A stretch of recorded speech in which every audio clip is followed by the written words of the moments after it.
દુનિયાની સૌથી મોંઘી વસ્તુ પૈસા નથી.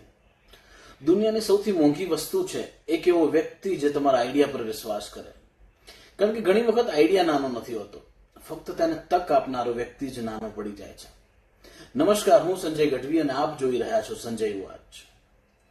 મને એક વાત કહો કે કેટલા યુવાનો એવા હશે જેમની પાસે બિઝનેસ પ્લાન તૈયાર છે, ડાયરીમાં સપનાઓ લખાયેલા છે, રાતે ઊંઘ નથી આવતી કારણ કે મગજમાં સતત એ નવા નવા આઈડિયાઓ જ આવ્યા કરે છે, પણ સવારે આંખ ખુલે ત્યારે એક જ સવાલ સામે ઉભો હોય છે કે પૈસા ક્યાંથી આવશે, રોકાણ ક્યાંથી આવશે.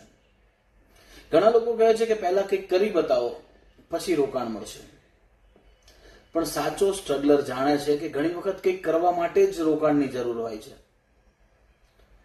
જો તમને સાચે જ લાગે છે કે તમારા આઈડિયામાં દમ છે, જો તમને વિશ્વાસ છે કે તમને એક તક મળે તો તમે રોજગાર ઉભો કરી શકો છો, કંઈક નવું કરી શકો છો, તો તમારા માટે એક ખૂબ સારી તક છે. અદાણી ગ્રુપ દ્વારા વંદે ભારતમ પ્લેટફોર્મ શરૂ કરવામાં આવ્યું છે, જ્યાં દેશભરના નાના નાના ફાઉન્ડર્સ પોતાના સ્ટાર્ટઅપ્સ અને પોતાના વિચારો રજૂ કરી શકશે. હવે એક વિચાર કરો કે અમદાવાદના મધ્યમ વર્ગમાંથી નીકળેલો એક યુવાન માત્ર 20 વર્ષની ઉંમરે મુંબઈ જાય અને ત્યાં સંઘર્ષથી વિશ્વના ટોપના ઉદ્યોગપતિઓમાં પોતાનું સ્થાન બનાવે. સંઘર્ષ શું હોય, સપનાઓ માટે લડવું શું હોય, તે કદાચ આ માણસથી સારી રીતે કોઈ ન સમજી શકે. એટલે જ જો આઈડિયા માત્ર તમારા મનમાં છે તો તેને દુનિયા સામે મૂકવાનો સમય આવી ગયો છે.